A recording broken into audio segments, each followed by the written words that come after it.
খারাপ হয়েছে না? হ্যাঁ আচ্ছা এটি করে দিব বৃষ্টি পড়ে নেই না ইদের কাছে এখন বলবো গাড়ি সামা টামা করে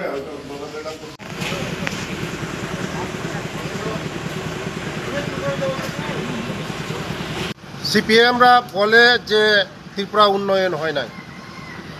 আমি বলবো মানিক সরকারকে বলবো এবং জিতেন চৌধুরীকে বলবো এবং রাধাচরণ বাবুকে বলবো, এই যে উন্নয়ন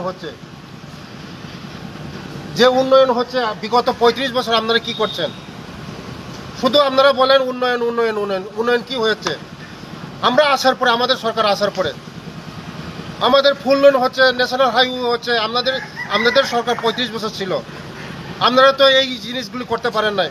এখন আমি এই বিধানসভা আসার পরে, আমার বয়স হয়েছে মাত্র 2 বছর, আমার আসার পরে আমি এই দেখুন বিল্ডিং করে দেওয়া হয়েছে।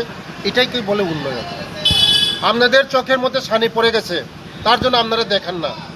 ভালো করে দেখেন, না হলেও আপনারা ওই চেন্নাই গিয়া ছাড়া, এই অ্যাপালো গিয়া ছাড়া ছানিটা কাটাই আসেন, দেখবেন উন্নয়ন কি জিনিস উন্নয়ন।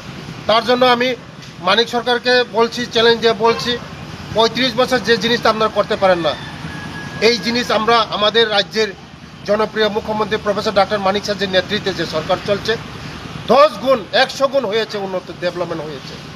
আপনারা কোনোদিন কল্পনা করতে পারেন না। আপনারা তো মানুষকে ঠকিয়েছেন, শুধু বুথে রাজনীতি করেছেন, উন্নয়ন তো কিছু হয় নাই। বিশেষ করে আমাদের জনজাতিদেরকে আপনারা ঠকিয়েছেন। তার জন্য আজকে আমাদের জনজাতি ভাই বোনরা আপনাদেরকে বিশ্বাস করে না। সিপিএম এবং কংগ্রেসকে বিশ্বাসই করে না আমাদের জনজাতি ভাইরা, কোনোদিন আর বিশ্বাস করবে না। মানুষ, আমরা জনজাতি ভাই বোনরা সরল সিধা মানুষ। আমরা যদি একবার বিশ্বাস হারায় জায়গা, আর জীবনে বিশ্বাস করাতে পারবেন না।